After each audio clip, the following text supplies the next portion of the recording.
and or what we also would call a State of the Union. It will be his first in this second term. But we know there's a great deal of misinformation and disinformation that's taking place, and it will be coming from him. We're going to pre-sponsor and then response after. Stateofthepeople.media is live and on the air. Share this link wherever you're watching it, on whatever channel. Share it with your loved ones, family, and friends. And I have the privilege of opening us and throwing it to two dynamic warrior queens, one of whom just a week ago we rallied in support of her. We welcome to stateofthepeople.media to kick us off our dear warrior queen, Joy Ann Reid, and alongside her, the host of Native Land Podcast, who really came up with the idea that we would do this in 24 hours, and then we organized it in 48. So bless her heart for challenging us, and somehow we made it happen. That's Angela Rye. So welcome to get us started on stateofthepeople.media, Joy Ann Reid and Angela Rye. Hey, sisters. Thank you, Reverend Mark. Yeah. I Hey, don't hear Joy. Joy. Can we hear Joy? I don't hear her. She's on. I She's don't not. hear her. Well, while we wait to address Joy's audio, I just want to tell everyone how much I love Black people. It is so important for us to understand this moment and what is being required of us, and that is to lean in and work together. Yes, Joy Reid is no longer on MSNBC, but today she's here with our folks because this is where she always is. She has the heart of the people. And Joy, I hope that your audio comes in soon. You cut me off whenever it comes on, but I want to just make sure that folks know why we did this.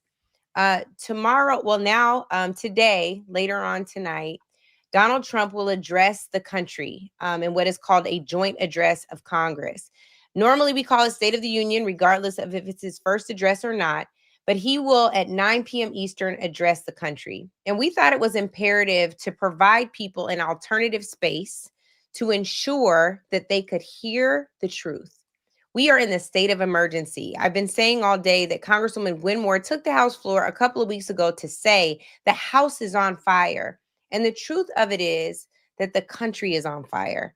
And so we've rallied together to come together for 24 hours, a marathon that will be streamed on multiple sites, including stateofthepeople.media, where you will hear from some of the most critical voices of our time, from the NAACP president, Derek Johnson, to the NAACP LDF lead, Janae Nelson. You will hear from Kimberly Crenshaw. You'll hear from Mark Morial. You will hear from Hakeem Jeffries, Yvette Clark, Joy Ann Reid, Brittany Packnett Cunningham, Dr. David Johns, and so many more. It is imperative that we turn our hearts toward one another and we stand up and gird ourselves for this very significant fight. It begins with the foundation of truth, and that is what we seek to bring to you for the next 24 hours. Joy, please tell me your audio is working. I It's think it is. working. It's working. It's working. Look, technology decided to be kind. Well, thank you, Chief of Staff to Black America, Angela Rye. It's always an honor to be with you because when I tell you that this sister loves our people and I love our people. Look, Black people we are the most resilient people in this country. We believe in this thing called democracy with a belief that is not really founded in our experience. But I think what's really important for y'all to think about as you are going into approaching tomorrow, number one, why does it matter, right? You know, the idea that we're in a crisis of democracy, I think is clear. But the question for our community is, what does that actually mean in your actual life? And what that means is not just that you're seeing this really insane reality show being put on by the White House and by the owner of Tesla and Twitter. And it is a reality show. It's literally cast like a reality show. It's cast for TV. Former reality show person is running the Federal Aviation Administration. A former Fox Weekend host. I'm not against TV. I was on cable. A Fox Weekend host is running the Defense Department. Dr. Oz is in charge of health along with RFK Jr., whose only qualification is that he comes from a rich and famous family. It's all reality TV, but that is designed to make you look away and think it's just a show that doesn't matter to you. One of the things we're going to do in this next 24 hours is explain how a crisis in democracy actually affects the hood, how it affects you. Right now, we are not sure whether your grandma is going to get her Social Security check. That's real. If you have student loans, it's not clear that that check is going to clear, even if you've already done your FAFSA. If you don't have your FAFSA yet and haven't applied for student loans, they may not be available. There's already an effort to shut down the Department of Education. What does that mean for you? It means if you have a special needs child, they may not be able to get the federally funded help that they got last year. You're talking about losing potentially millions of civil servants who you may not think that matters to you, but if you start cutting people at the VA, that means your uncle who's a Vietnam veteran may not be able to get health care at all, or they may privatize the health care and make it more expensive. You're about to see tariffs that might kick in as early as tomorrow, which will make literally everything that is imported from China, meaning everything in Walmart, cost more. Everything imported from Canada and Mexico cost more. Cars are going to cost more. Food is going to cost more. Your pocketbooks are going to pay for this reality show. So it's really important that you all forget all of the rhetoric you hear on TV. Forget the rhetoric. This is about you. This is about what happens to you in your life. It's not just about politics. That is the gospel truth, Joy Reid. The only way that she knows how to bring it is real and honest. And so we thank God for you, Joy. I have to tell you, the thing that I'm most excited about is how quickly this came together. I don't know if she'll do this because I know she's in the middle of doing some work, but I want to just shout out Holly Holiday, who is God's angel. Mark, you all saw initially, Mark has been working wall to wall on this too. Holly Holiday is a godsend on Win with Black Women for those of you who join those calls every week. And also she's been a godsend to us. She's a tech genius. Elon, you better watch out because she also got integrity. She coming for you and she ain't gonna doge us. So I just want to shout out Holly Holiday as well. And I just have to say, I think that I am so humbled, Joy, by the fact that Black people knew what time it was. Mhm. And we always do, but there was something unique about this moment where it was like, you know what? There's something being required of me that is different. Truth needs to be told and action needs to be taken. Communities need to be protected and we need to honor the ancestors and we need to protect what is to come for future generations. If we don't come together right now, we don't know how we'll come together. So I'm so grateful for that. And I just wanted to shout that out too. No, absolutely. And State of the People, you all behind the scenes, if you could understand how many different disparate Black voices have come together for this, it is actually amazing. And in a short period of time, we're talking about not just people who come from cable TV backgrounds like Angie and myself. We're not just talking about people who have hit podcasts like Angela does with Native Land Pod. We're not just talking about people who come from radio like Mark Thompson.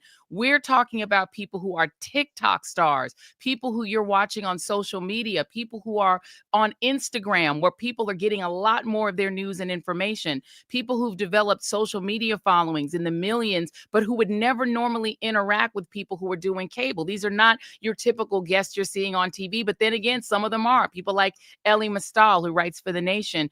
We're talking about people who come from every corner of Black American media and social influence, came together quick, fast, in a hurry because we care this much about what happens to you and what happens to our communities. What's really incredible about this is these are people, some of whom don't even really know each other personally, have not ever met each other, would not necessarily be in the same social circles. But look, we decided, we understood the assignment. The assignment is you. The assignment is to make sure that you truly understand what's happening in Washington and how it impacts your communities.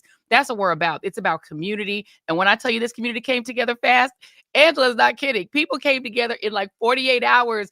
Literally, what have we been doing this, Angie, for like, what, a week? Like, it hasn't even been that long. We started planning this on Friday.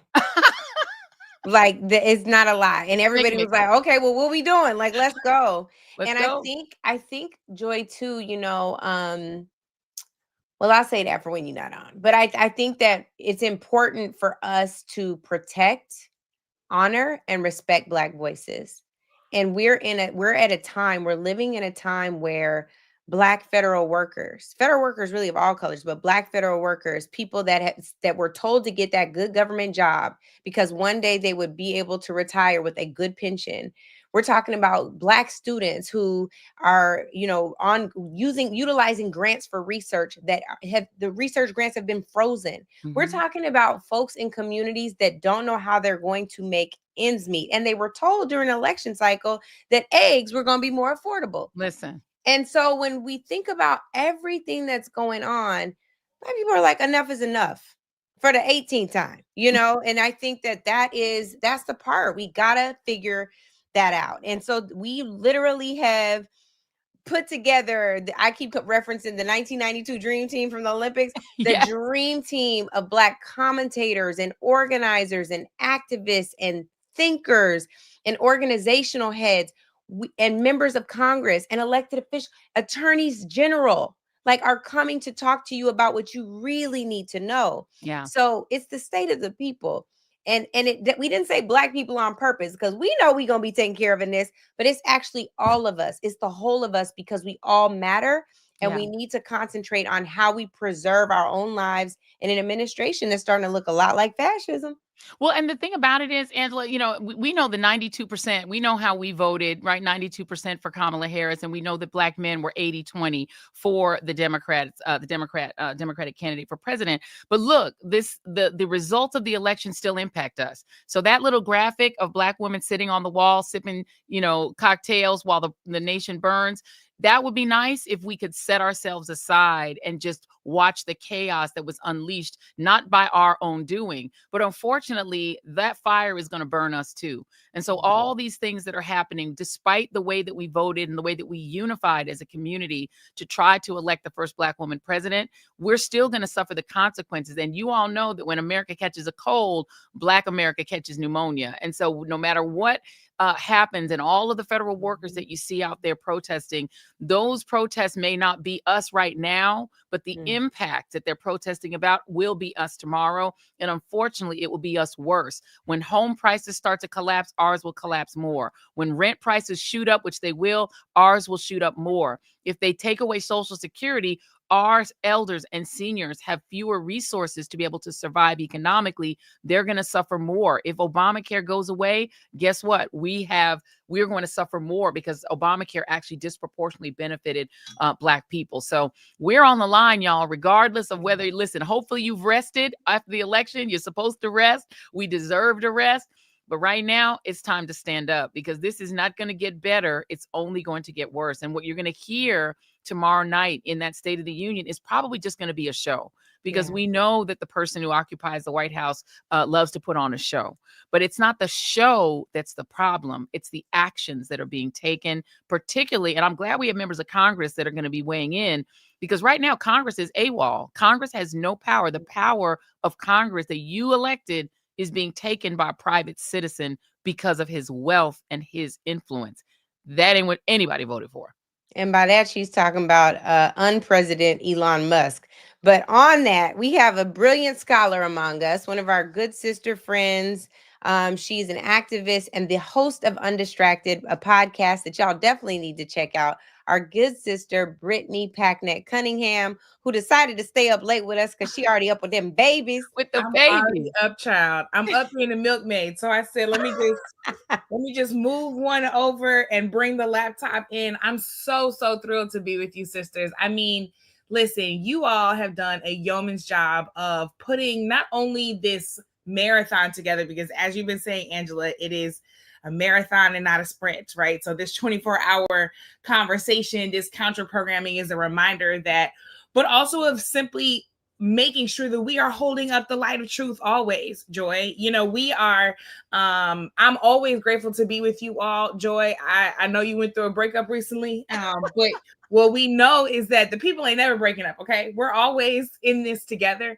And whenever you're raising the light of truth, like I'm always glad to be a part. So we don't have to pay attention to that show tomorrow. Like you said, it is for pure entertainment value, people have to remember how much arts and culture and the attempt of winning the national sentiment is a part of the fabric of fascism. That's why you take over a Kennedy Center board.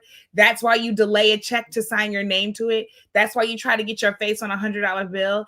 That's why you actually try to show up in such a way that makes people feel like they have allegiance to you personally, so that they will commit their loyalty and their fealty to you, right? And that's not what we're about. So we turning the TV off.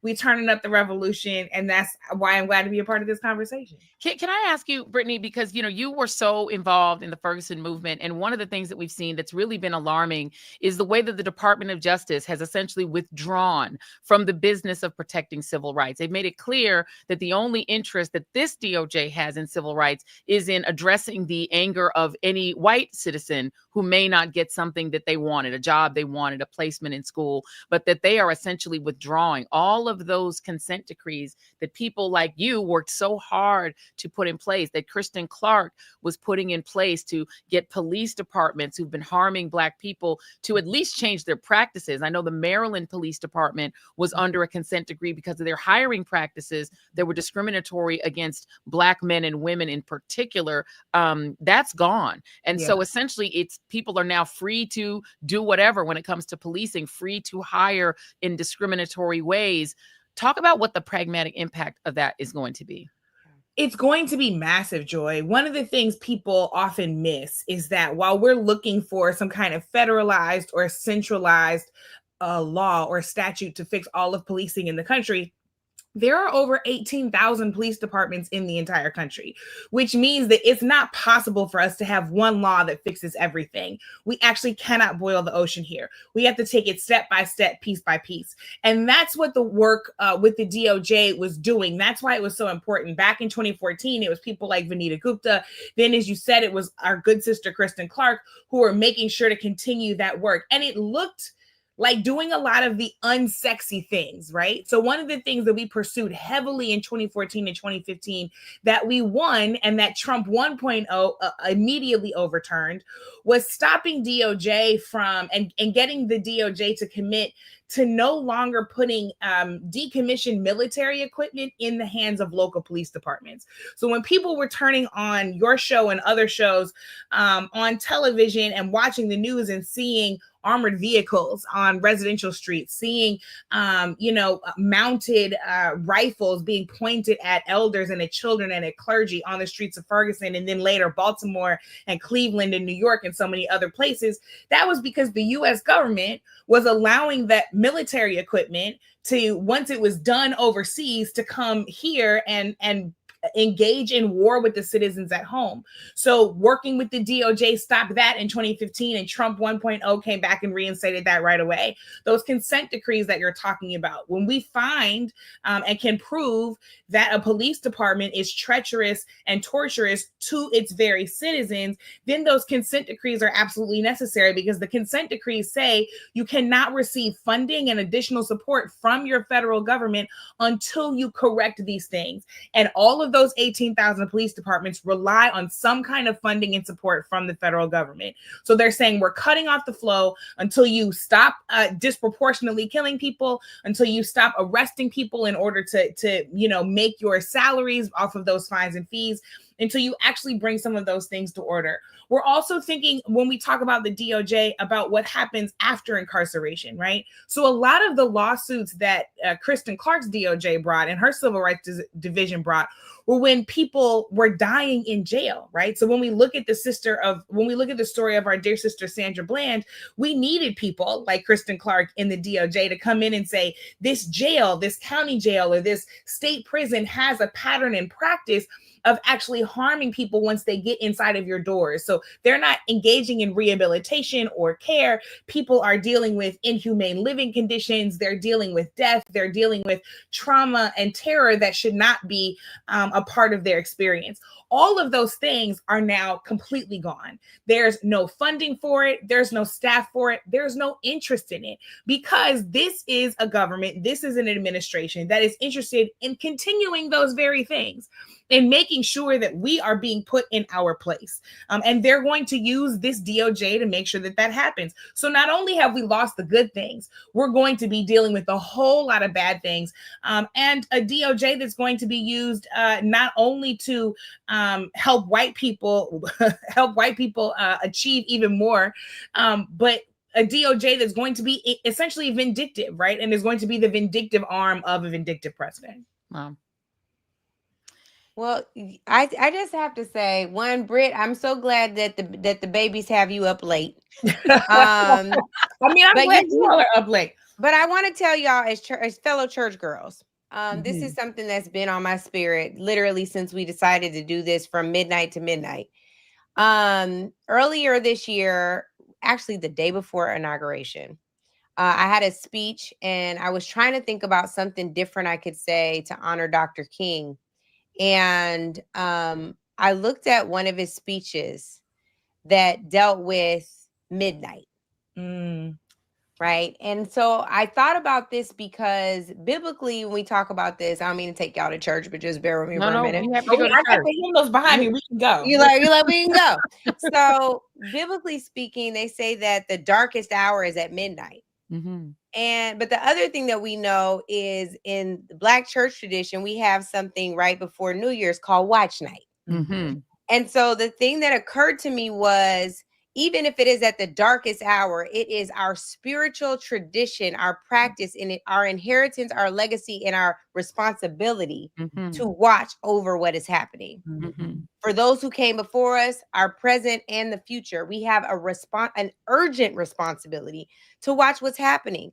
And not only to watch and pray and act. And so what I'm so grateful for about this convening is on the other side, we have 21 hours of pre-programming before we even get to State of the Union. We have 21 hours of a pre-buttal. We have 21 hours to lay out for folks what has happened in this administration, from the courtroom to the executive branch, where he is way far beyond his authority, and even encroaching into the legislative branch that ain't doing nothing because the Republicans want to give him a rubber stamp. And I will tell y'all, there will be plenty of people involved in this programming that are not partisan, but just want y'all to know facts. And so the thing that is really, really important in this moment is to understand that once we get through that 21 hours, the last 3 hours are where do we go from here? Also, in an homage to Dr. King.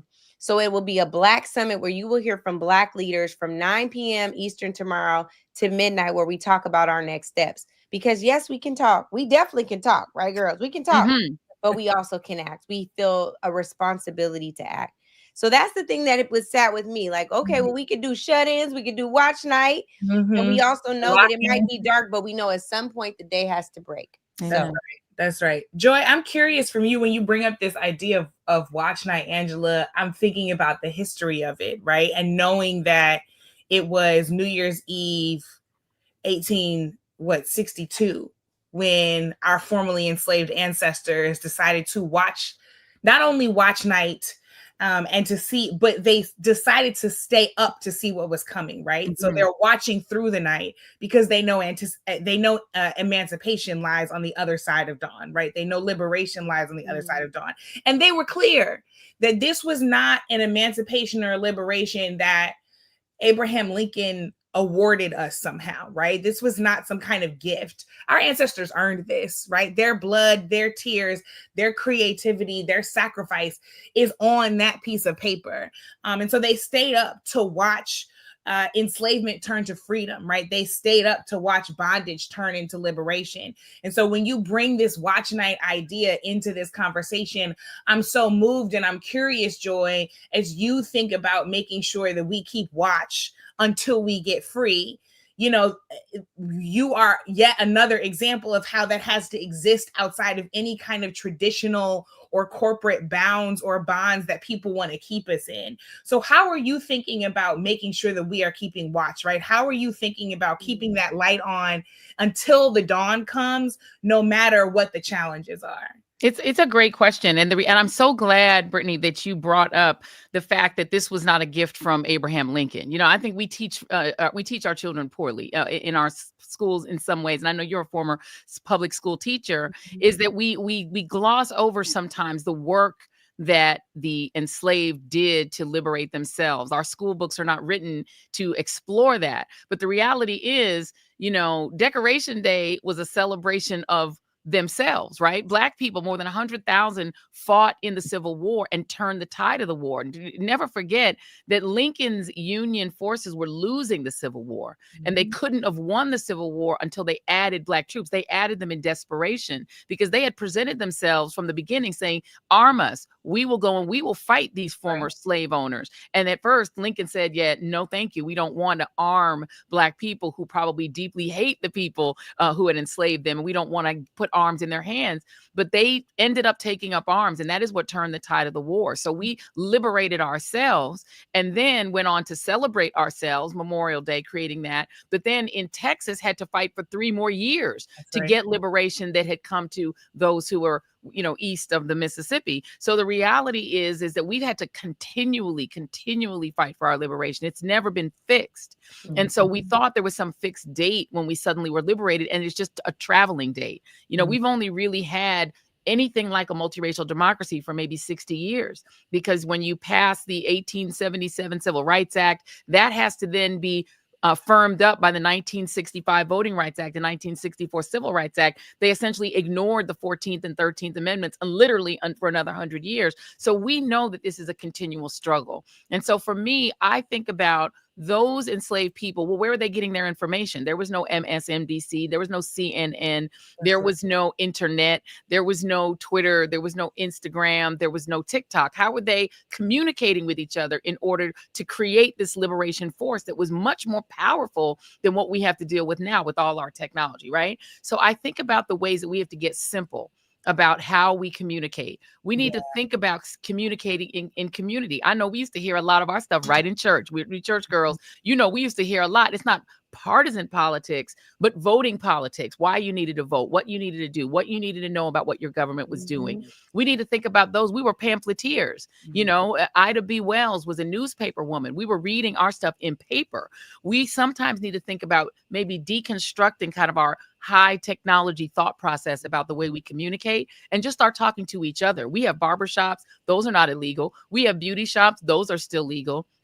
We have sororities and fraternities and links clubs and organizations that we attend. Those are still legal. They may try to take away our access to trusted voices in mainstream spaces, but that has never stopped us before. So the way I'm thinking about it is, what are all the many ways that we can communicate? This is one of them. Look at what Angela was talking about. Look at what was put together in such a short time. And I love that you say you all as if I had anything to do with it. Angela Rye. You all, because it's a team effort. Listen, if you have 2 babies, Angela baby is this, because she created this, and I was literally, you remember what you call it, Ponch and John, but John was the one in the side. I'm like the side friend, you know what I mean? I was riding with her. That is not true. In the big bike, and I'm in that little car. I'm gonna let you get away with that. That's a lie. I'd be like, hey, I'm in here with it, because this was a labor of love. So I'm just saying, let's just get simple. We can communicate what's happening in Washington in straight up simple terms, wherever the hood can get it. Put it where your auntie can get it, where your uncle can get it, where your cousin can get it, that doesn't vote, doesn't care about politics. Pull them off the couch and say, hey, this is what's happening. Explain that to people. Don't wait to hear it on TV, because you may not. Well, speaking of hearing things on TV, we have the lovely, illustrious, our sister friend, Cari Champion, who is a journalist. She is a commentator. She is amazing. And we also are being joined by Queen Joteka Edie, who is the founder of Win with Black Women. Now, I just got to say something, y'all. I just got to say, Reverend Mark might have kicked us off, okay? But let me tell you about Black woman power holding it down since Harriet Tubman, Sojourner, and Eve. Okay, we'll call her Lucy later on. But let me tell you. Okay, so I just want to shout out this Black girl magic happening right here. And I want to tell y'all welcome and thank you. It is not lost upon us that you all decided to stay up with us and make sure that we feed truth directly to the mouths and the minds of our people. So thank God for y'all. Hello, girls. Hello. Let me first say, Amazing. this is amazing. so amazing. Joketta, I saw you all week. It feels like it. Joteka, what'd you just call her? I'm sorry, Joteka. It felt like a whole family. I'm tired. Angela, It's midnight. It's I was gonna say we sleeping, but we here. The ancestor said stay up. But go ahead. You guys listen, I was in the bed and she was like, no, you're not. I was in the bed and I was like, let me wake up. Okay, I'm not in the bed. I saw you all this week except for Brittany, and I just want to say it's an honor to be here. Angela, you really are something special, and I'm only you don't like to receive attention and or praise, but we thank you for putting this together. Amen. And being resilient. With a group of a lot of people. We call this Angela Ryan friends, because when I tell you this lady, Guys, that's 473 Black people. It's not okay. There are people. We can go down the list, but you know that Mark he stays on our head to make sure that we do this. And I don't know how y'all feel about it, but when you get a text, you're like, all right, I want to help because I know her heart. And so I'm thanking you and everybody who put this together. So just receive the compliment, okay? Amen. We're moving on. Joy, I love you. Thank you so much for being who you are and how you are. And we need joy. We got joy, all types of joy. I appreciate you being there for us and showing up for us. That breakup was sad, but necessary, because look what we can do now, right? Look what we can do now. And can I just really quickly jump in and shout out Joteka? Because let me just tell y'all something. There is probably maybe two people who can get Oprah Winfrey to move. Gail and Joteka. It's about and maybe that's there's pretty other people. Not even said that is facts. That is a true story. It's true. That's but right. I mean, we have to add some more people to. It's a few people. And Holly, we gotta shout out Holly, because I gotta thank you. I don't know how to make. I don't know why Holly's not on here, but she knows how to get on here twice. That's the Jedi, right? She making sure we stay live because the feds is out to get us, y'all. The feds is gonna get you. Yeah, Holly's not in the bed for sure. We're going to call Holly Holiday the tech support to Black America, because when I tell you, she knows how to make every kind of technological thing work, and I have no idea what she's talking about, but somehow it all works. Holly, please. Joy, I told you I was calling them our elemental P's. Because they were throwing out letters to me, and I was like, I don't know what you're talking about, elemental P's, but I'm here. I'm going to do what I need to do. But Holly Holiday, if you don't get on here, I want everybody to know Elon Musk better watch out, because Holly Holiday Right. This got a power right here. Look at this. This Black women power right here tonight. Ooh, I love it. Jedi mind you're getting that. Holly, thank you so much for this. I love you for the studio chat. Really quickly, did we talk about NAACP getting honoring Joteka and how yes. Let's do that. Yeah, let's do that. Joteka, tell everybody about the award you got. And for people who don't know, because everybody who's watching does not know about the power of Win with Black Women. Yes. Talk about how that came to be while Holly Holiday is coming out of the clouds, because she is an angel on earth. Talk about this. She is that. And where did Holly go? This she working. So first of all, this is amazing. And Angela, you deserve every last one of those flowers that's behind your head. Yes. And the entire team and everybody who's come together to make this happen. And yes, I was super excited and honored to receive the NAACP's Social Impact Award. But this year it was super special, because this year they renamed the honor the Mildred Bond Roxborough Social Impact Award. And so for me, it was just extra special. A lot of people, they know me from different spaces. So some people know me from Silicon Valley. So they know me from my business. Some people know me. A lot of people know me from Win with Black Women. And I think a good number know me from the NAACP, but I was 7 years a member of the staff of the NAACP. I was senior advisor to the president and CEO. I led all the voting rights work, all the international work at the United Nations. And I had an opportunity to work very closely with Dr. Mildred Bond Roxborough, who's also my soror. And so she is the oldest living employee of the NAACP. She's 98 years old and she still works at the NAACP. Wow. So if you can imagine the history that she is. So I love our senior saints and our wise elders. So I've always found myself going to sit at their feet, whether it's Dr. Janetta Besh Cole, who I always say, find your inner Dr. Janetta Besh Cole when you feel yourself kind of moving, in a different direction. It's like, find that. And the late, great Dr. Hazel-Lynn Dukes, whom we just lost, who was very much like a godmother to me. And like Dr. Dukes, Miss Roxborough, she taught us all a lot. And you could sit there and you knew that she was a woman so representative of women that have been in this movement. Quiet, may never have known her name, but she was behind so much in the NAACP. And so to receive the award when it was renamed for someone who I looked up to, who I knew, who was a soror, and who was a woman who a lot of people didn't know her name. And so now that honor carries her name, it meant a lot personally to me. It was beautiful to see so many other honorees, throughout the weekend, and to see Black culture and Black stories celebrated, particularly in a time when there's an intentionality around the erasure of Black culture and Black people, and the importance for us to celebrate our own selves, our own awards. And hats off to you, Angela, Native Land Pod with the Image Award, to you, Joanne, 2 Image Awards, and all of the nominations. And I'm always filled. I think I'm on like my 5th year at the Image Awards, and to go from being a staffer that was like, carrying stuff around to receiving an award was just surreal, and it was an honor of a lifetime. That's awesome. You deserve it. You deserve it. You. It's been deserved. Thank you so much for that, because the speech was beautiful and it was special, and you could feel it in the room. Yeah. I mean, everyone really, truly felt as if they owed you something, or they knew you, or they felt like we wanted to be around you. And I was one of them. And I was reporting back to the girl group, my machete. Shout out to my machetes. I do want to say this, because earlier, Joy, you said something, and I want to talk about that for a minute. The idea of making sure that we make it simple and plain. And what we're doing right now is giving it to the people and making it simple and plain.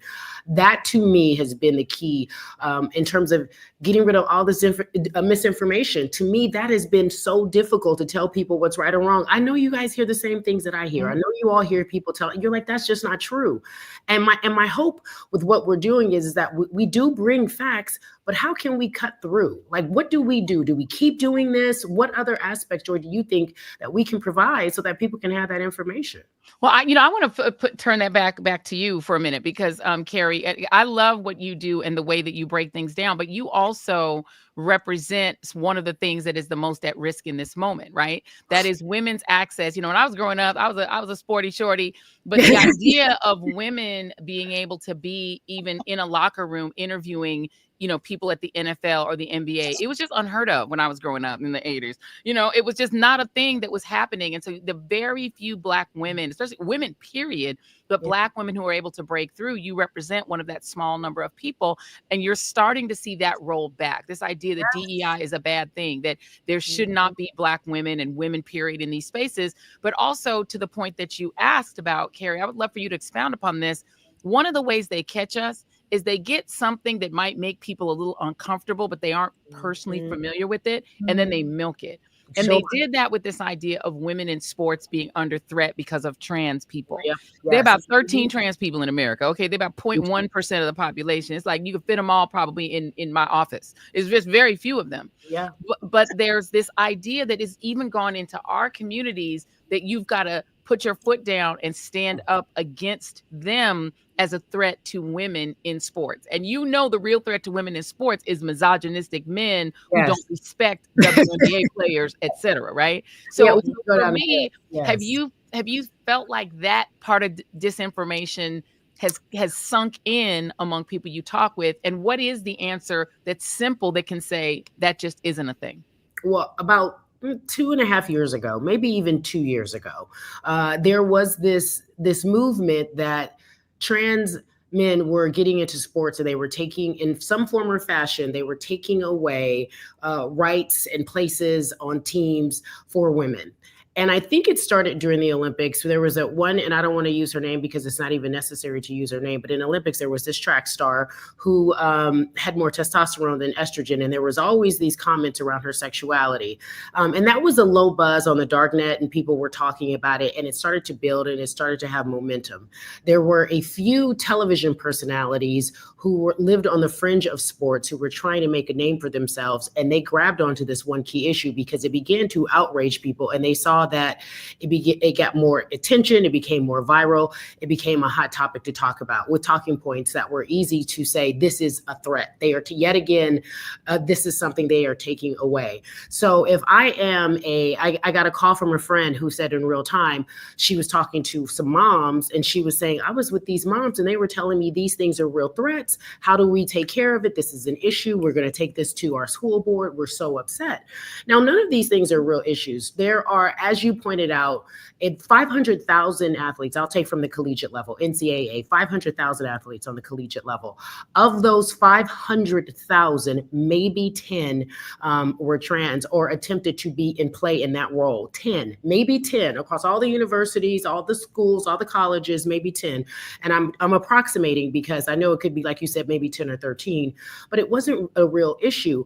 But for those who were conservative, it became such a talking point that for some reason, they got lumped in with a lot of people that were LGBT, right? These lesbian and these gays, not trans, but lesbian and gays, who were saying, what are we doing? Are they trying to be trans? It were all of these different conversations we were having, and no one was cutting through the nonsense.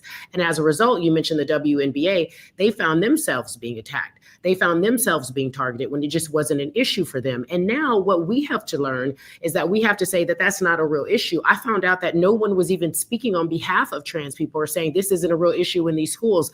I felt like, and if I'm being honest with you, the WNBA in particular, because so many people started to pay attention to them, were afraid to find their voice. They didn't know. They didn't want to turn away the new attention that they had found, the money that they were receiving. So they weren't feeling very comfortable in talking about these issues. And if there was any real threat, the threat is that these women weren't allowed just to play sports as women. To your point, misogynistic. They were told that they had to be a certain way, act a certain way. And we saw it clear as day with an Angel Reese and a Caitlin Clark. Angel Reese couldn't do anything, and she was getting called these names, and there was all this cosplay talking about what she was and her sexual identity, and if she was too sexy, while Caitlin Clark remained an angel. And so if we live in this space and we start talking about what we can do, it is to tell someone in real time, this isn't even an issue. It shouldn't even be a concern. It's not even on anyone's list of issues in college. That's the thing that I'm talking about. Coaches aren't concerned about this. There is no real issue. And so the only way that we can continue to try to fight that type of idea that trans are taking over in college sports is by saying, let's talk the numbers. And I told you what the numbers were. They don't even match up. It's a difficult place to be in right now because people want to believe what they want to believe. We can say all day, here are the stats, but they are going to believe what they want to in that particular instance. And so we have to keep trying to use these platforms to change the way people feel, to give them education, to give them talking points, all the different things that we've been trying to do in our own rights. But it's hard to do now, as you well know. You know what I think is so important that you bring up, Carrie? Even beyond the numbers, is that we understand what game people are trying to play with us, right? Because in my book, I don't care where you went to school, how many degrees you do or don't have, what language you speak. I don't care what media you consume. Nobody likes getting played.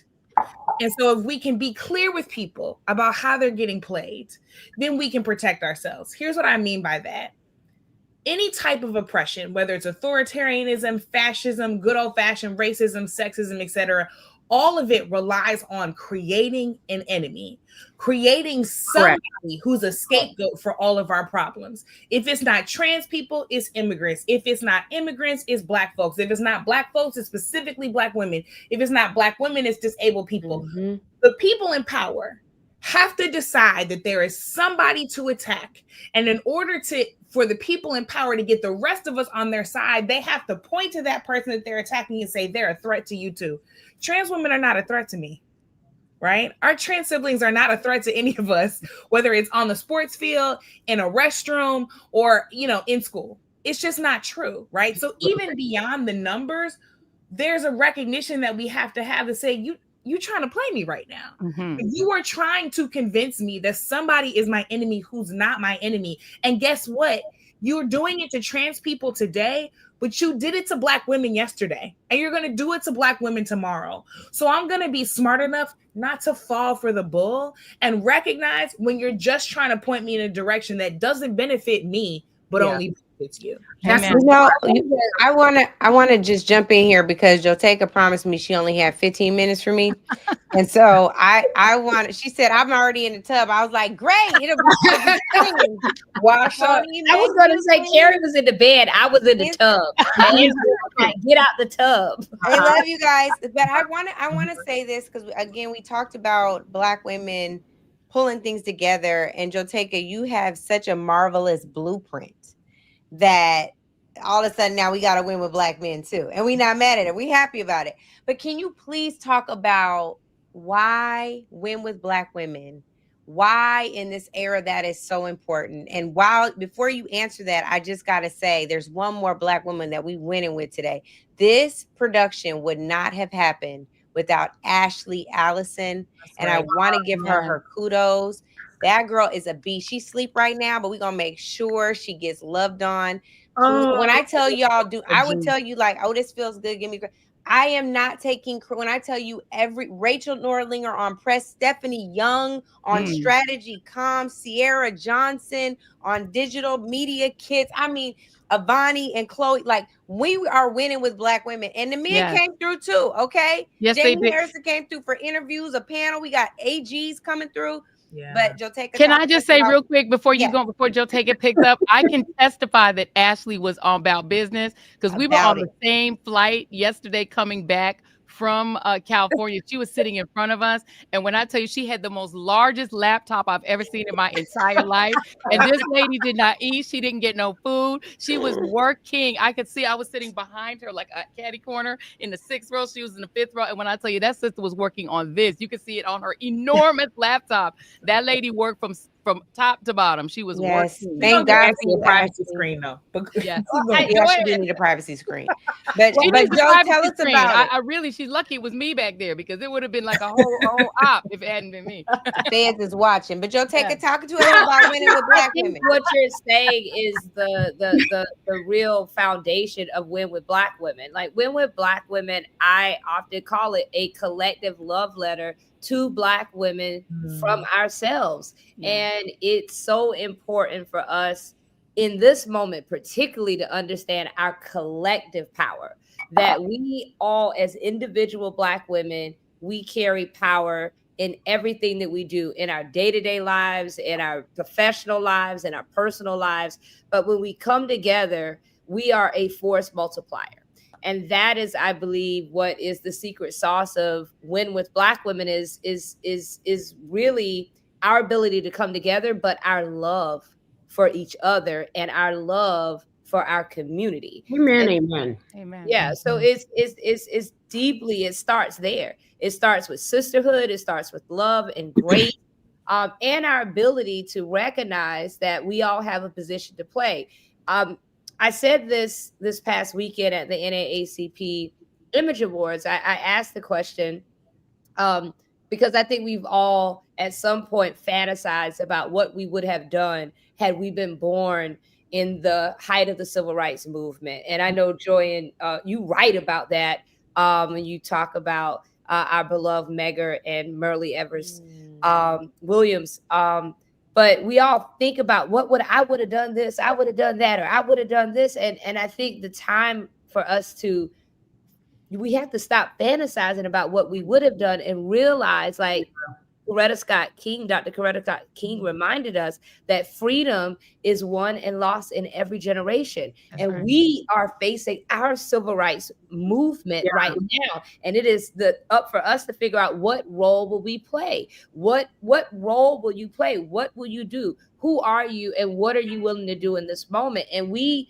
cannot and should not, we should not shrink in this moment. And I think that the notion that we all, particularly Black women, historically, when you look at every single movement that we have had in this country, Black women have played a pivotal role, whether or not it was Sojourner Truth or Harriet Tubman leading us out of freedom, Sojourner Truth in the womanist movement, and really begging the question around Black women, even in our place in the women's suffrage. And then you look at just other historical figures, whether it's Ida B. Wells and the role that we played to help shape various aspects of the movement. I think now today, what we see in Win with Black Women and beyond, and other Black women-centered and Black women-led organizations, are Black women stepping to the plate, whether or not we're doing it in culture, whether or not we're in media and Black voices that are truth tellers, or whether or not we are on the movement, fighting and leading resistance, or whether or not we're in spaces redefining what it is to visualize and see what Blackness is. So when you see Asit Marshall, who is the CEO of a NBA team, it redefines what a Black woman, our power and our essence. And that's what Win with Black Women is all about. It is about first speaking out against racism and sexism against Black women, additionally working to elect Black women up and down the ballot into office, because our representation matters, but also this third part of lifting up the collective power image of Black women in this country, and particularly that of Black women-led and centered organizations. And we've done it in a way that has centered love and sisterhood, recognizing that we all have power. And when that power comes together, it's unstoppable. Amen. Well, we're gonna I'll offer some parting words. Joy, you're gonna go last because you are the closer. So I'm gonna go to Bishop Britt first so I can keep time, because Bishop started preaching, boy. That's it. So we might catch the spirit. Look, let me go ahead and get ready. Go ahead.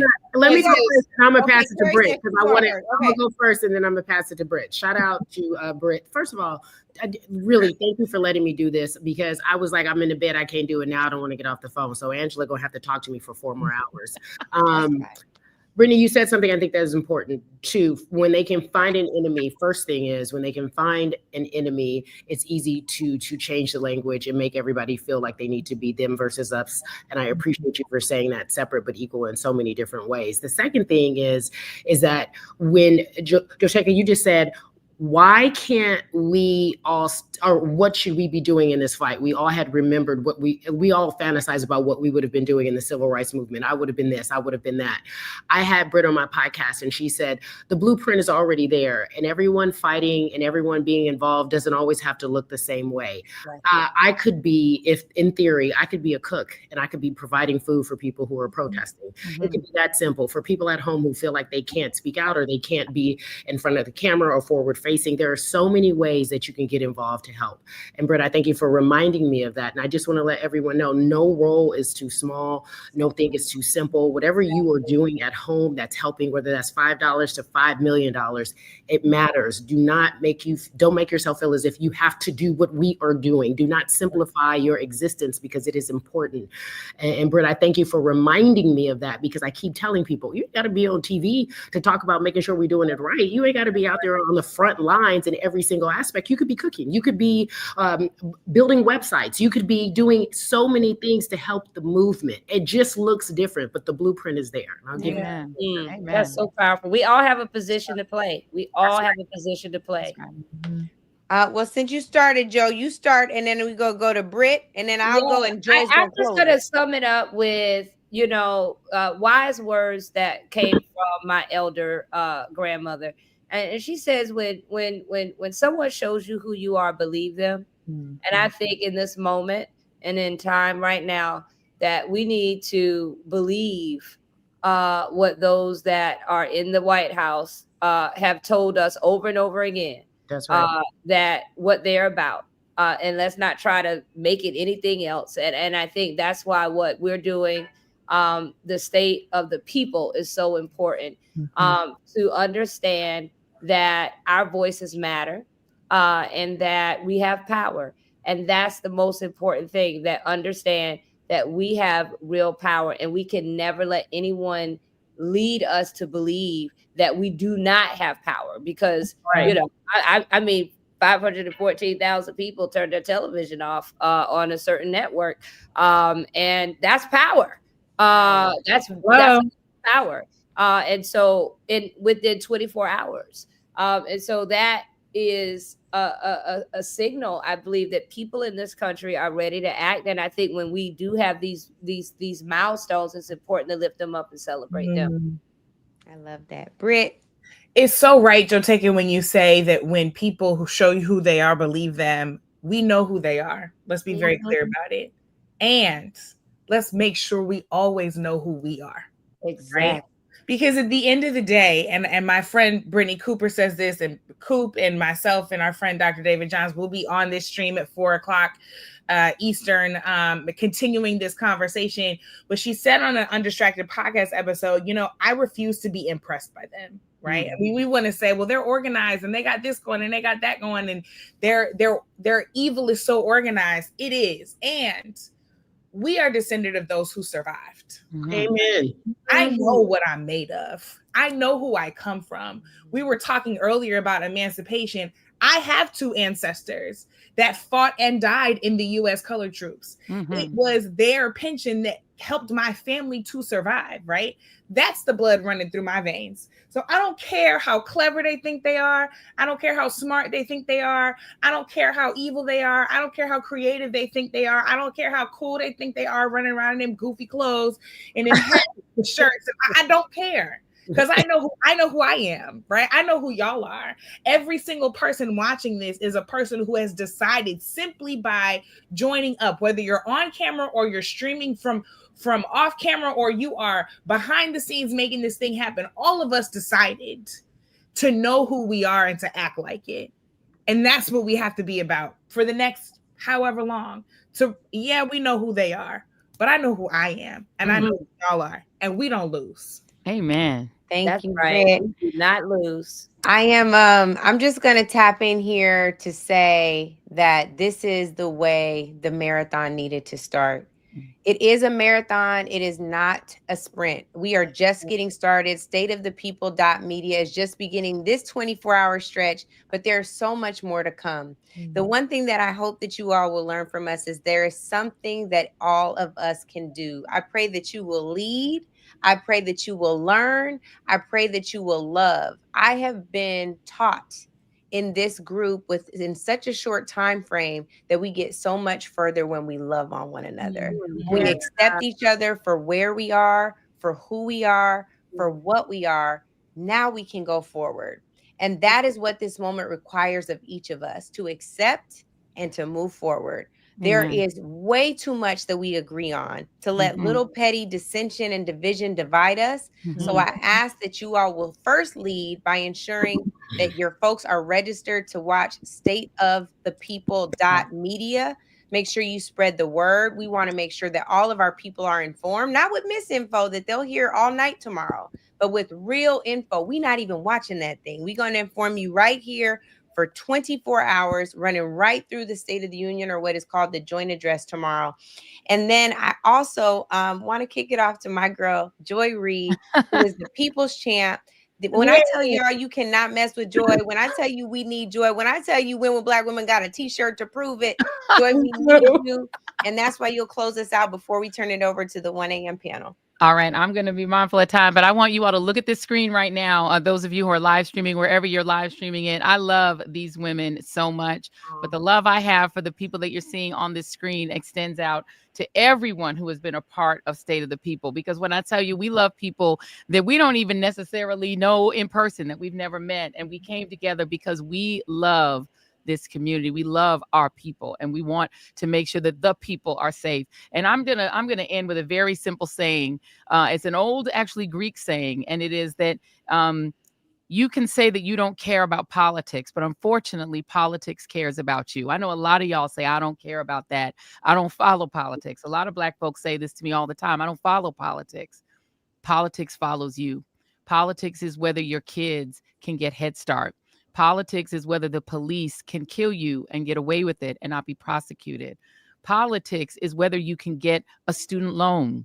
Politics is whether you can get a mortgage, whether you can be discriminated against to move into the neighborhood you want when you have the money, whether you can get a job, whether you can get a job without discrimination, whether there is a government, a federal government that will come to your rescue if you are harmed or discriminated against. Politics is literally the things in your life that you don't even realize happen through a vote. Social Security, Medicare, Medicaid, all of the benefits. You think the STEMI is not politics? That came through politics. It was Congress that gave that to you. And so politics is going to impact you whether you want it to or not. So I'm begging you, asking you to pay attention, not to politics, but to the issues that people you trust, your trusted voices and messengers are trying to feed into you, because we're not doing it to make you care about politics. We're doing it because we care about you. I'm going to throw it back to the great Mark Thompson, our good brother, and with the thanks to all of my sisters. This has been an amazing kickoff. I could not think of a better kickoff with this incredible panel, but it's a girl power panel, but we're going to let the brother come back on in and talk. We're going to let him in the room. I am unworthy coming in behind y'all. Can I say one thing really quickly? And I it's so important.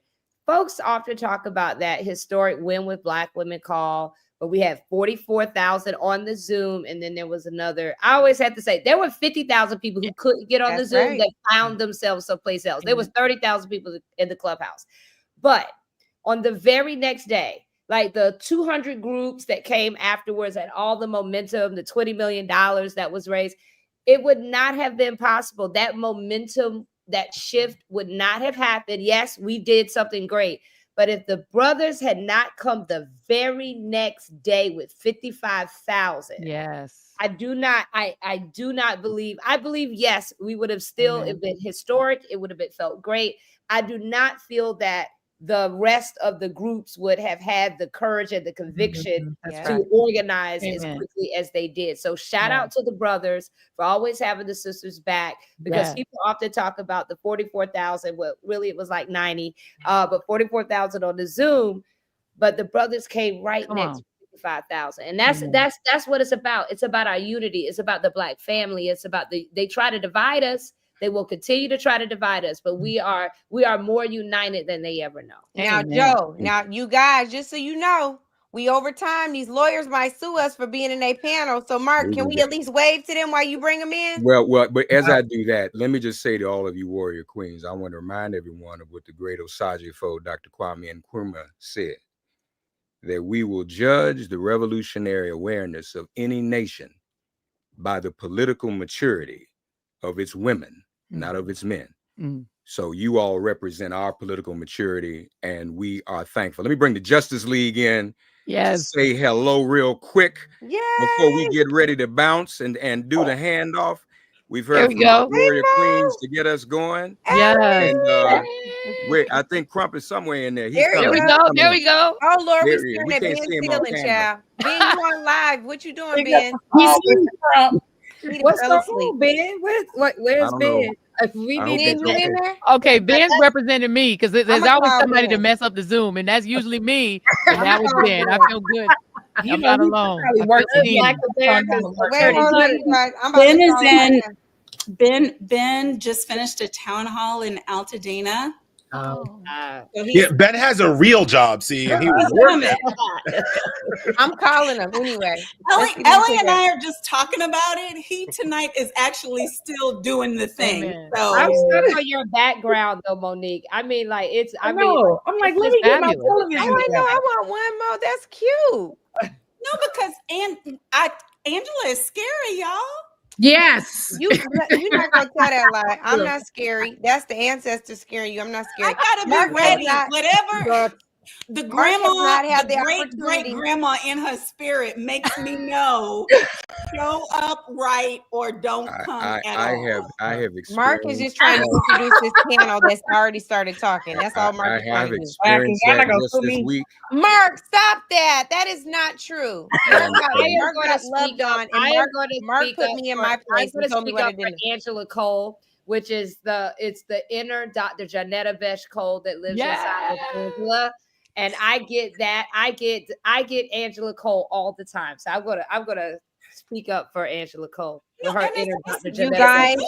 all Mark is trying to do is introduce this illustrious That's all he panel. wants. He That's wants all to he's introduce trying his to do. panel so badly. Let us go, Mark. So What? we I- claim your time, Love Mark. y'all. Claim your Take time. care. Bye. Love Bye-bye. you Love all. y'all. Go I'm Love take gonna care. y'all. about 5 Kari, minutes. Joy, Brittany. Bye Thank bye. you all. Angela, thank you all very, very much. Folks, we got the Justice League here with us, and we are going to bring them on. Ben Crump is on deck. He'll be joining us momentarily as soon as he can. But let me just properly introduce these Avengers here in this Justice League. I think that's a mixed metaphor, Ellie, because the Avengers and Justice League are two different. One is DC and one is Marvel. But we can do what we want to do. We can do it all together. He is the justice correspondent for The Nation magazine. Draw nigh and lend an ear, because he's got some important stuff to tell us about what's happening in the courts. And of course, well-known trial attorney, crisis manager, and host of her own show as well, the Dr. Monique Presley. We are so glad to have you both here. And folks, again, stateofthepeople.media. Spread the word. Share this stream with your friends and family. Wake them up. You know, we can sleep when we're dead. We'll be with you for the next 23 hours now, 1 hour under our belt. Take it away, Ellie and Monique. Well, I want to introduce Ellie again, because for all of the things that were just said, y'all don't know what we say behind Ellie's back, but I said it to like 54 people tonight, and I was like, I don't have time to learn how to be a constitutional lawyer. Ellie better be in my session, and it just brings me to such appreciation, is all I really want to say, for all of the various gifts and talents that we've just already seen on display tonight. And I know that I don't have to stretch you to get you to agree, Ellie, but that first panel, man, was that amazing. Thank you, Kari. Thank you, Joteka. Thank you, Joy. Thank you, Brittany. Thank you, Angela Rye, my birthday mate. She is much younger, but we share the same date for a birthday. And I just want to say, as much as I tease, Joyce Meyer always says this thing, and Angela, if you're watching, you can just be mad, but Joyce Meyer says, many are the called, but the chosen are few, which is Bible. But the line she adds is, and the chosen are the few who answer the call. And my experience of you, Angela Rye, is that when the call comes, you answer it. And then when you answer it, we all answer it because you answered it. And that is really what we are in tonight. So you're not on to tell me to shut up. I appreciate you as a sister and all of the sisterhood and brotherhood that have come and answered the call, because it was you calling and we trust you. What say you, Ellie? Well, first of all, I wanted to thank so much for, Angela, and for everybody else for organizing this panel. I hope everybody who watched felt very uplifted by those beautiful Black women, because now we have to talk about reality. Now we have to talk now we're gonna come crushing down the cold, hard facts of our situation. For those who don't know me, I am Elie Mystal. I'm the justice correspondent for The Nation. I've been writing and covering the law in the Supreme Court, the Justice Department, for about 15 years now. And I can tell you, based on that experience, that we are truly living in unprecedented times. Donald Trump is currently under 95 separate federal lawsuits stemming from his illegal and unconstitutional executive orders that he has issued in just the first 6 weeks of his presidency. That, the scientists would call, is a record. All right, that goes in the Guinness book of world records for most criminal activity by a president in 6 weeks. All right. So from Now, that, Ellie, let me ask you, because you said 95, and some people are going to think that's a big number. Some people aren't going to think it's a big number. Mute Attorney Crump until we ask you a question. He started Mardi Gras already. Let me just say, happy Mardi Gras, y'all. It's Fat Tuesday. Let the good times roll. I'm letting it roll with my brothers in the law. But Ellie, 95, how many of them are legitimate in your expert opinion? Oh, almost all of them. I haven't read every single stitch of every one of the 95 complaints, but I've read a lot of them, and all of them are based on legitimate grounds. Some are closer to the line than others in terms of their legality and their likelihood of success, but all of them that I have read, and all of the important ones, focus on some specific legal or illegal or questionably legal activity that Trump has done. And again, it is an unprecedented number of lawsuits against Trump because Trump has taken an unprecedented amount of illegal or unconstitutional executive actions. So okay, give us some for instances, because we're starting from ring, hello. And this is, and we're saying hello to citizens, to constituents, to voters, maybe some who thought that it was all the same and that a regime change wouldn't mean that much. And we don't have to necessarily be for one party or against, because we're going to see so much in this 24 hours that is nonpartisan. But we know when we getting stabbed in the back and kicked in the butt and slapped in the face all at the same time. Yeah, Monique, look, I want people to understand something here. I obviously have a political point of view. I believe in justice and fairness and kindness and equality. And I understand that I live in a country where not everybody agrees with me. I understand that I live in a country where potentially most people disagree with me. And potentially most people want harm to come to those they dislike and those they hate. And I cannot change your mind here in an hour about your path down that road.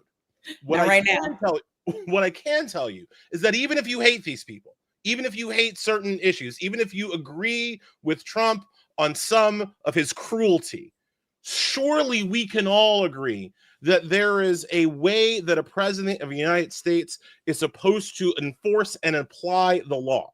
And so when we think through some of these lawsuits, the thing that I want people to remember is that even if you think that the policy is right, the way that he is going about it is either illegal or unconstitutional. So let's start with the biggie, birthright citizenship, right? Now, I know that there are a lot of people who are not me, who don't like immigrants, who don't like illegal immigrants, and I can do nothing to help your soul and fix you in this hour.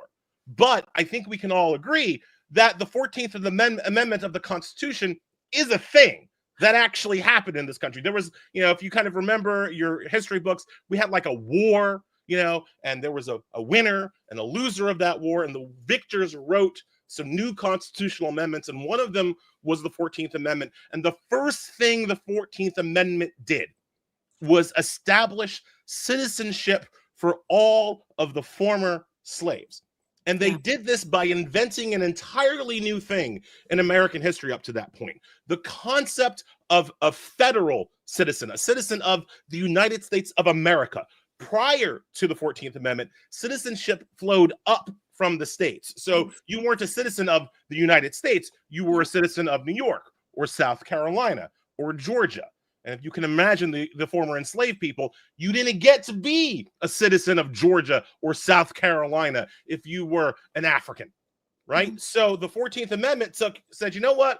We're not going to let Georgia decide who gets to be a citizen or not. We're not going to let South Carolina decide who gets to be a citizen or not. We're going to create a new thing called a federal American citizen, and we're going to make sure that that is protected in the Constitution. When Donald Trump says that he's taking away birthright citizenship, that is what he's taking away. So you might have an issue with so-called illegal immigrants. You might have an issue with out-of-status people. You might not like them. And again, I can't help you there. But surely you can understand that taking away the foundational basis of citizenship for all African Americans in this country might be a problem. And that is what his birthright citizenship executive order does. It tries to change the terms of the 14th Amendment via executive order without a constitutional amendment to change the 14th Amendment. And that is why he's being sued multiple times over that. And that is why I think even with this Supreme Court, he is most likely to lose those cases, because that executive order is facially and banally unconstitutional. Well, I'm glad that you said that, Ellie, because I think lots of times people think whatever it is that's happening is happening to somebody else, and it's not happening necessarily to us. But I'm going to bring Attorney Crump in because we don't want to just have dinner with you, Ben. We hungry too. We need you to come on in. And I know that you are working hard for us. I watched practically all of the town hall in Altadena today. So I think, Ben, if you could just start for us there, because is there even a civil rights division anymore in the Department of Justice? And do they intend to do anything at all to uphold our constitutional rights and privileges? And what are you seeing out there in the street? Well, it's so many things that they have taken away from us that we quite frankly thought were fundamental. We literally believe, like Ellie was just saying, that the 14th Amendment made birthright citizenship absolute.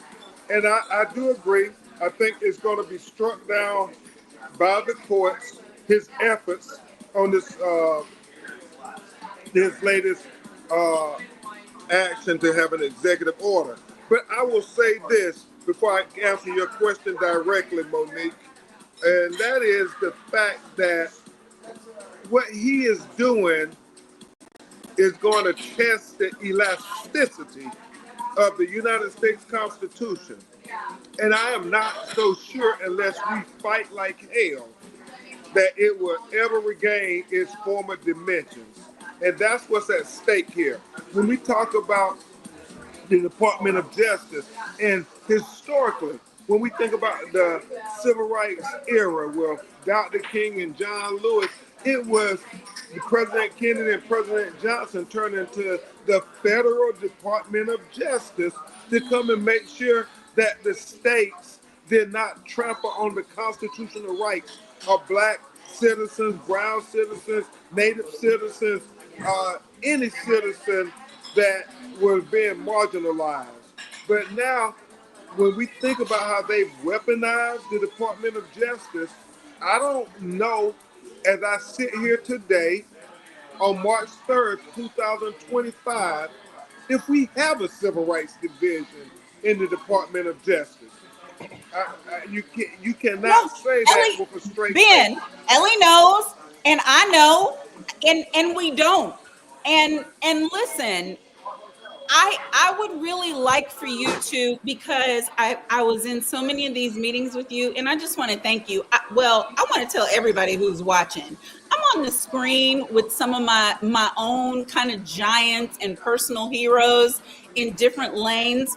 And Ben, when we were trying to get the George Floyd Justice and Policing Act passed, we were on Capitol Hill with the Floyd family, with the Garner family, we with the Brown family, and promises were made and promises were not kept. And I'm not going to go by the wayside today, but what I want to say is, even after all that happened, in the last administration, we had a real champion in Kristen Clark, and we had one of the most successful, progressive, forward-moving civil rights divisions of the Department of Justice ever.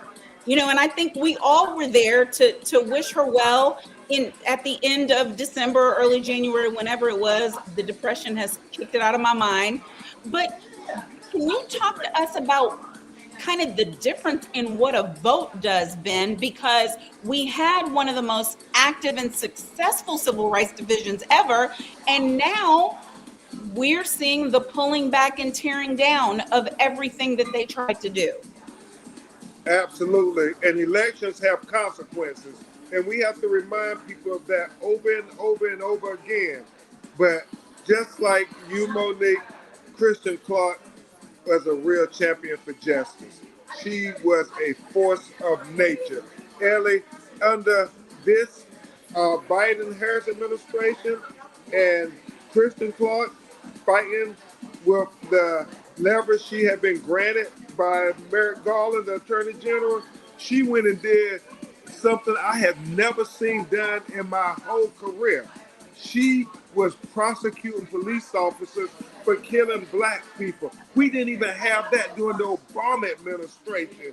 And not only was she prosecuting them, she was getting convictions. Something else, Monique, we would never get. Even if they did a prosecution, it was such a laissez-faire attempt that they just got away with it. And they say, oh, well, we tried, but not Kristen Clarke, George Floyd, Ahmaud Arbery, Breonna Taylor, the plea she got out of that there, Tyree Nichols, the conviction she got out of that. I mean, she was extraordinary in making black people believe that we could get equal justice under the law. And so now I am just shocked and heartbroken. All the strides we made, they are starting to pull them back. Like, even though we didn't get the George Floyd Justice and Policing Act passed, we got intermittent progress with such things as the DOJ keeping a database that said we get to track these bad cops, these cops that had engaged in excessive force, that had brutalized our people, who had lied on police records like they did with Breonna Taylor. We had a database of that. And what's the first thing they do, Ellen? They go and they take down the database. So now we're having to start from scratch and say, well, this officer that just recently killed this next black hashtag, did they have a history? Did they have a previous complaints and so forth? And so I remind everybody, elections have real consequences. And I'm so troubled. I'm so troubled as I talk to two people who I know are brilliant and courageous, which is an important conversation. We have a lot of brilliant people, but they lack the courage to stand up and speak truth to power. And if we're speaking truth, a lot of people who, for whatever reason in our community, did not support the Vice President Harris ticket, man, these private prisons that the stock prices going up, who do you think they have intended to fill those prisons? It's going to be poor people of color first. And then, as our sister Michelle Alexander said, if they can't fill them up with enough black and brown people, then they'll go after the poor white people. But do believe they're going to start criminalizing us in ways we have never seen before, because they want these private prisons to be filled. And so we have work to do, brothers and sisters. Well, Ben, don't leave us. I got two questions for Ellie, and then I want to come back to you. But I gotta shout out my sister, Reese with the receipts, Reese Colbert, because when you started talking, Ben, about this prison pipeline and what they're doing in the privatization of the correctional system, and they mean for us to be the labor. Don't get it twisted. This immigration game that they're running, this thing that they're doing, they're going to collect all the brown and then they're going to move to the black, and it's all about a workforce. That's why this Guantanamo Bay lawsuit is so important. But my two questions for you, Ellie, because I'm concerned, and you answer all my questions when I'm concerned. Ellie, I'm concerned first about the fact that we can have a Kristen Clarke, a person who's appointed, qualified, capable, justice seeking, all the things, and a black woman, not gonna skip that, but a singular person who can so importantly turn the tide of justice forward that we see all kinds of things happen that have never happened before. And then out goes Merrick, out goes Kristen, in comes Bondi, same as before with Jeff Sessions. God, I never thought I'd say his name again. And with a single person, not an entire administration or apparatus, but with a single person, we end up like turning back the hands of time to the jeopardy of our people. My question for you is, one, is that what really was intended?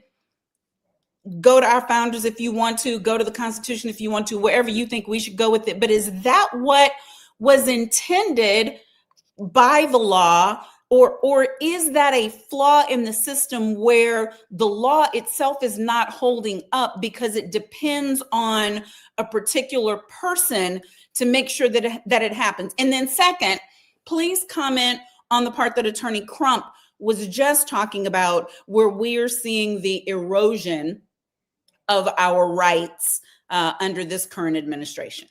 Yeah, so the law is only as good as the people enforcing it. That's always been true. Was it a flaw in the original Constitution?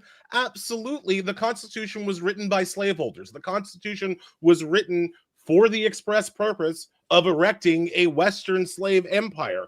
It's not a surprise they didn't have a concept of civil rights at the founding of the country. The head of the Civil Rights Division in the Department of Justice is always, and I've written this for Michael Harriot's Contraband Camp on Substack, the head of the Civil Rights Division is literally always the most important attorney for Black Americans in this country, whether or not that person is good or bad. If you get a good civil rights head, you're better off. If you get a bad one, you're worse off. But that person is always the most important. And as Attorney Crump said very eloquently, Kristen Clarke was a great one. But let's look at Project 2025, because like so much of what's going on in the current administration, they wrote it down. So before the election, anybody who was paying attention had the opportunity to read exactly what they were going to do with the Civil Rights Division. And their plan, as written in Project 2025, was to gut it, was to prevent it from taking legal action. They literally said, and Pam Bondi is carrying this out, that all actions from the Civil Rights Division have to go through the Attorney General, and that the civil rights head has no independent authority. So we've gone from Kristen Clarke to a woman named Harmeet Dillon, who, and I've researched her history, has absolutely no experience in civil rights, has absolutely no litigation experience. I was about to say, she hasn't tried a single case. She was a person who ran unsuccessfully to run the RNC and got beat by Ronna McDaniel. Do you know how much of a loser you need to be to get beat by Ronna McDaniel?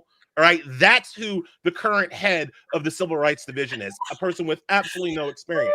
But when you put a person with no experience and no desire and no will in that position, what you do is have critically lack of enforcement of civil rights throughout the country, right? So I know there are a lot of people who were watching the stream who were underwhelmed by the Biden administration's response to George Floyd and his ability to do anything to stop killer and brutal cops from terrorizing and harassing us. I was underwhelmed. I wrote a lot about how underwhelmed I was with the Biden administration. But you know what's worse than that? The Trump administration and Bondi and Harmeet Dillon. Because the key difference here is that any individual attorney, Ben Crump, you name it, can go after a single cop, can try to bring a single brutal cop to justice. Sometimes they win. Sometimes Derek Chauvin spends the rest of his short ass life in jail. Sometimes they lose, but any single attorney can bring down a cop. Only the Department of Justice and the Civil Rights Division can bring down a police department.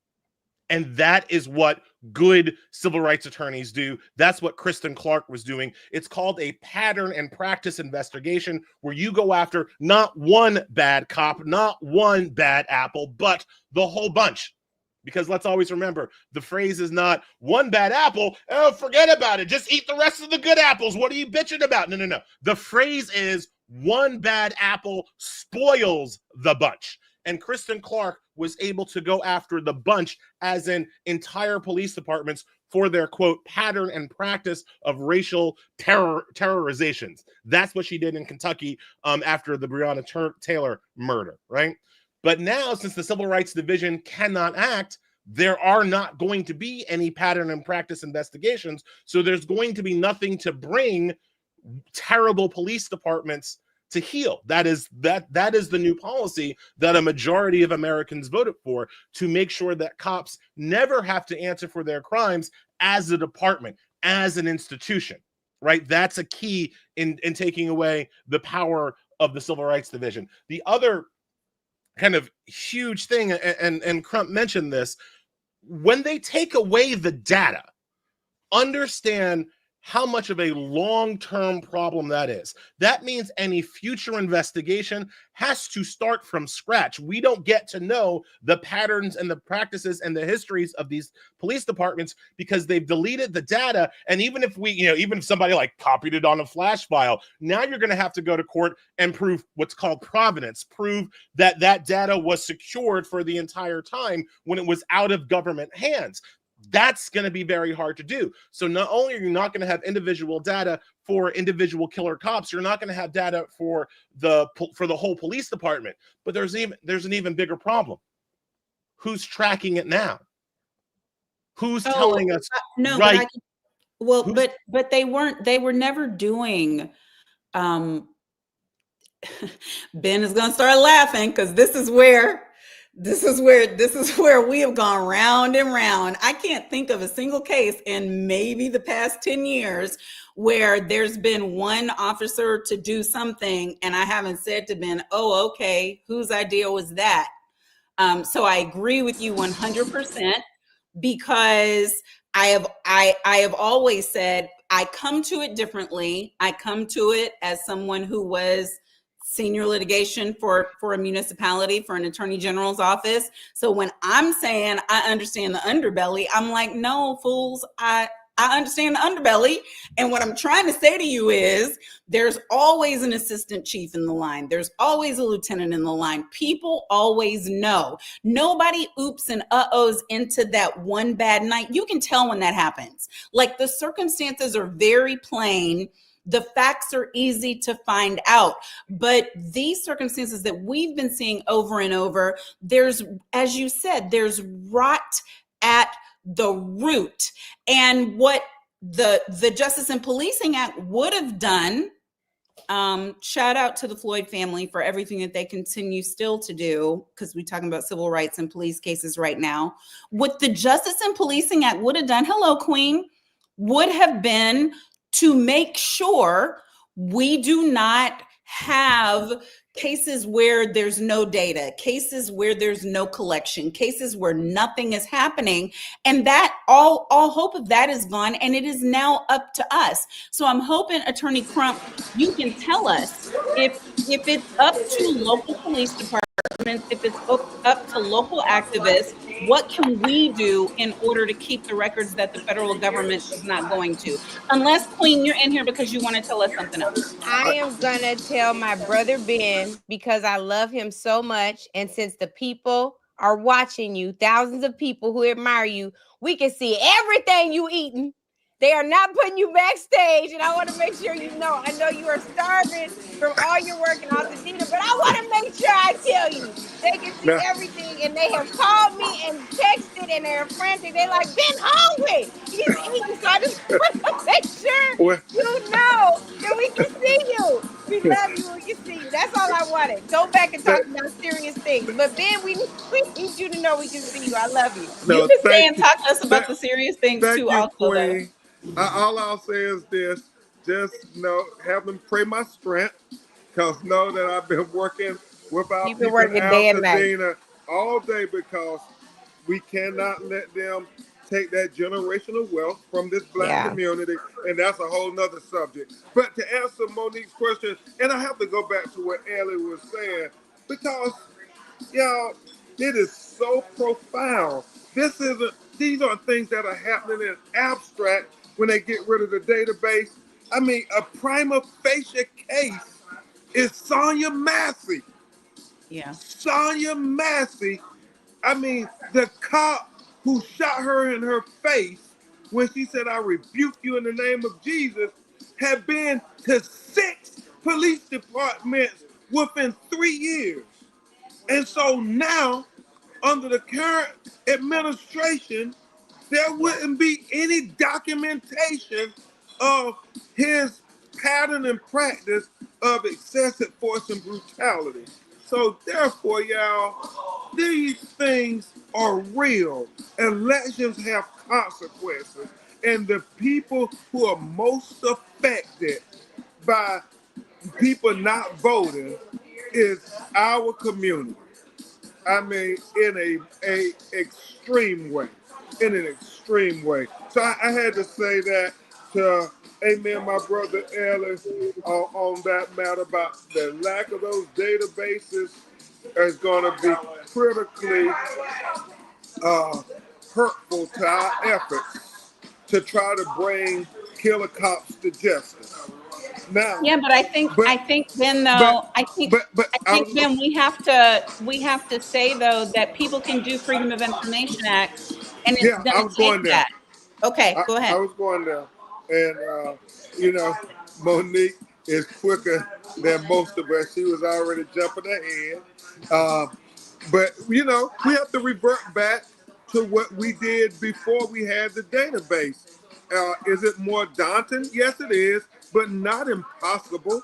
I mean, we got convictions even before they had the database, and we had to file Freedom of Information Act, which is a part of my arsenal. I'm very strategic when we do it. You know, Monique, we've done it before because then you're fighting in the court of public opinion that will have an influence on the court of law. And the one thing I always say, Ellie, when we have to file those Freedom of Information Acts, I say 2 things. I said, well, if the police did nothing wrong, why wouldn't they want to show the world the video so everybody can quit saying, oh, that race baiting Crump, that agitator Crump, he just making up stuff. I say, shut me up. Show the video. It'll be clear. It'll exonerate the officer and the whole 9. And we say that. And then the second thing I always say about videos. Y'all, America is so hypocritical on so many levels. And I've argued in federal courts on numerous occasions on this point. Angela Rice, I ain't eating my food no more. I'm just going to fight on sheer will, even though I'm starving. The reality is this, Monique, it's a double standard because they say they don't want to show the video because there's a pending investigation and they don't want to taint the investigation and so forth. However, let them have a video of a young brother or sister doing something nefarious. That video will be all over the 6 o'clock news that day.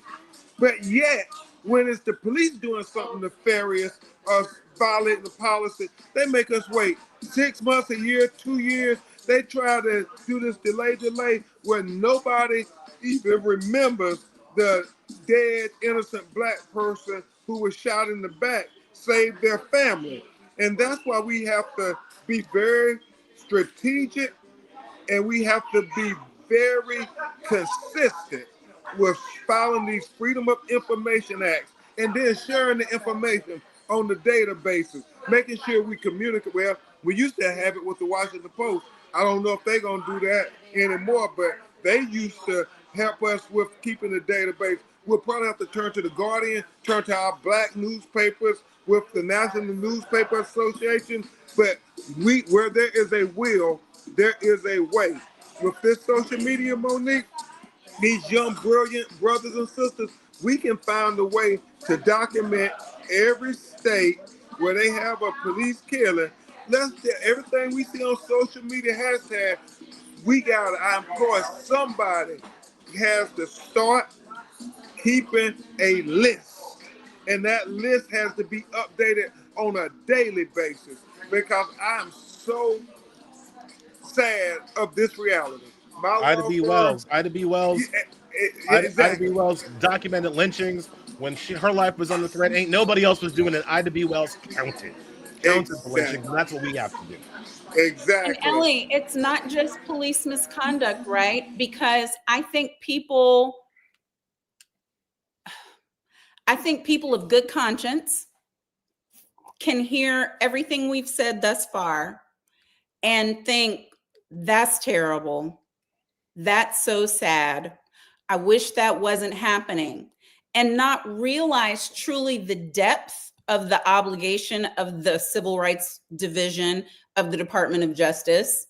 So much so, I'm gonna switch it up for a second. I was talking to a group of women, and I was trying to express to them how important it was and how devastated I was by what was happening with the Civil Rights Division, looking at what seemed like my whole life's work just going down the toilet.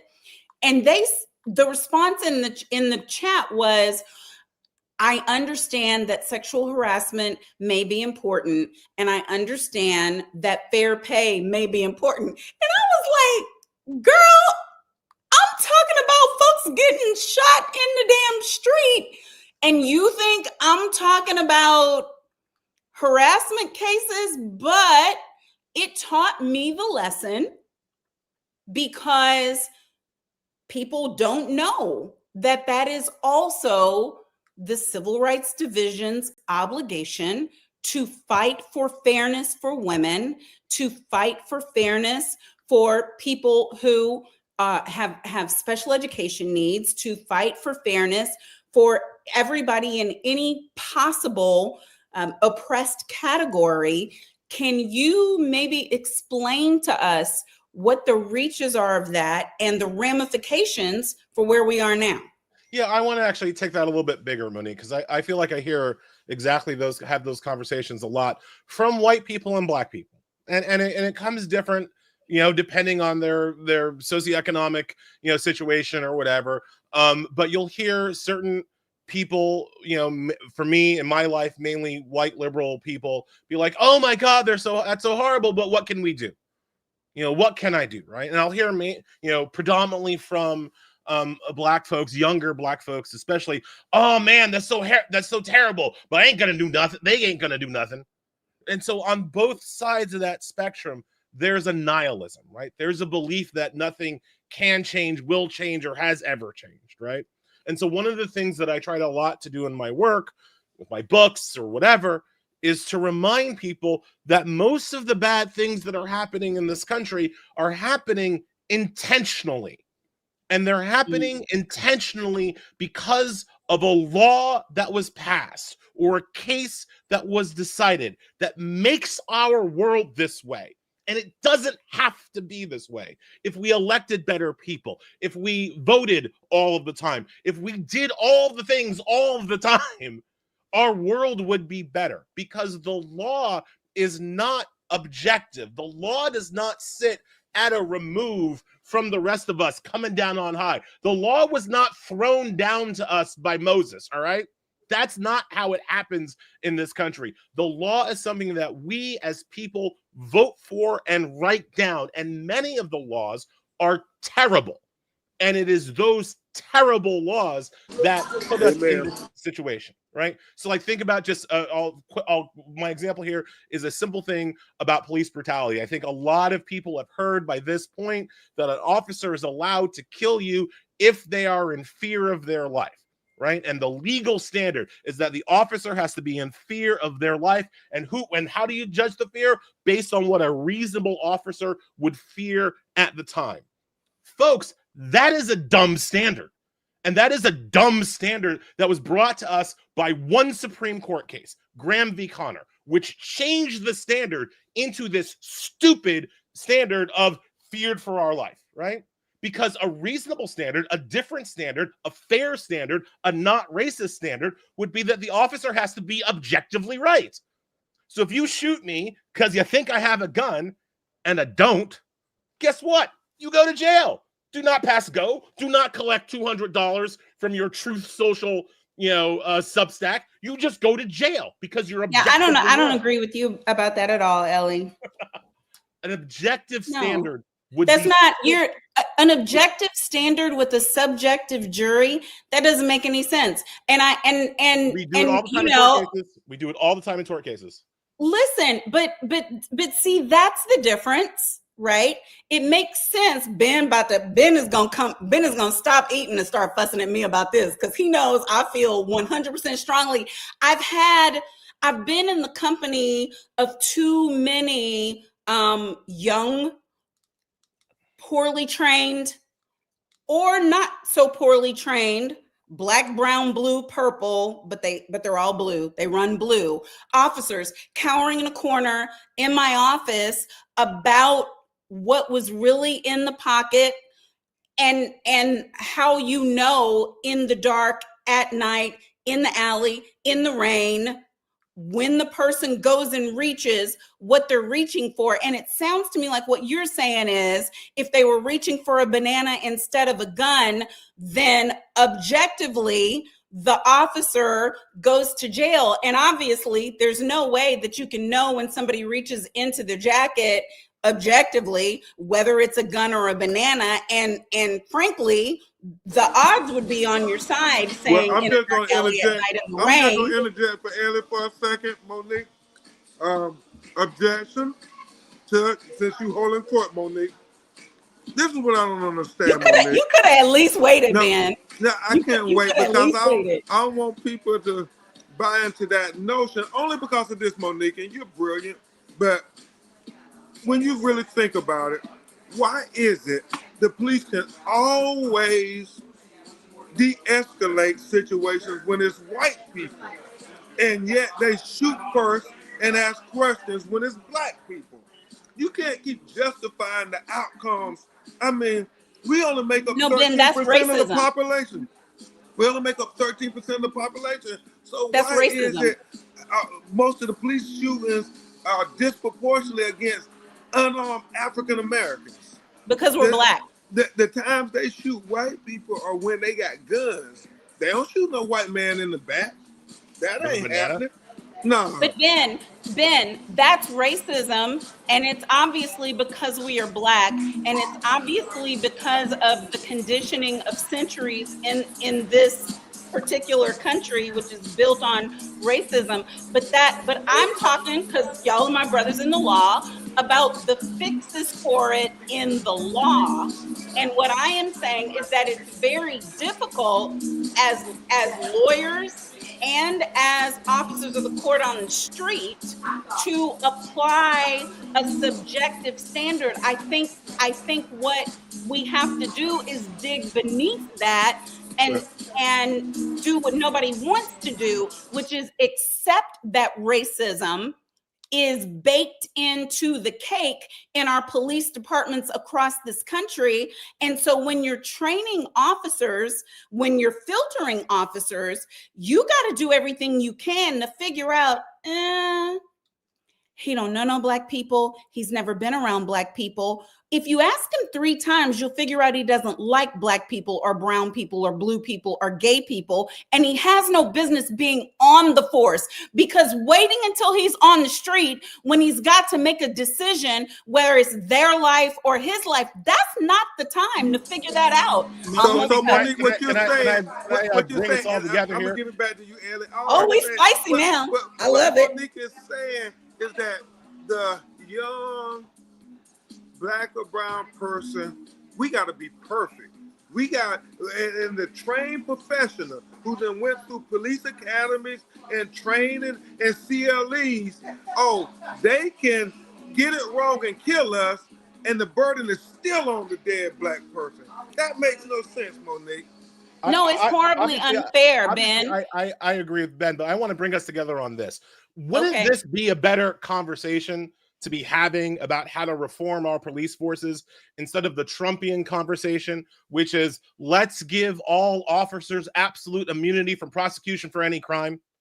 Because I would love to go 5, 6, 10 rounds on this issue with you, with Ben, with everybody here on this chat. But I can't get to this actual discussion about how to best reform and remand our police forces because I've got an orange madman out here who is literally trying to make it so that no cop can ever be sued again, even if that cop commits a crime. And that is what the stakes were in this past election. And that is what we are fighting right now. This idea that police officers enjoy or should enjoy some kind of absolute Trumpian immunity. And I call it Trumpian immunity because that's the immunity he got from the Supreme Court. Trump now wants to give the immunity that he got from the Supreme Court to any cop on the street for any crime, not for a non-crime. I mean, they already have qualified immunity for various reasons. No. Trump is talking about giving them criminal immunity to commit crimes while they are, as long as they have a badge on, right? So while I think this conversation is great and I'd like to go deeper, I also want people to stay focused on what the true threat here is. And the true threat here is what Trump is doing and how he would like to use his federal power, having cut out the Civil Rights Division, having neutered the Civil Rights Division, how he would like to use his federal power to further empower the cops to terrorize us without consequences. So we've got 10 minutes left, and I want to use it to do what I think is only fair given everything we've just said. There are people who are watching who have to walk home they got to get from the 7-Eleven to their apartment complex. There are people of every demographic, every socioeconomic status who are going to be Black while walking, Black while driving, Black while biking. And they, one, need to know what their rights are, but two, they need to know whether they're supposed to exercise them or not. I used to teach a training on this for a lot of years. I gave it up because everything that I was telling people to do, it didn't matter. We were still getting killed.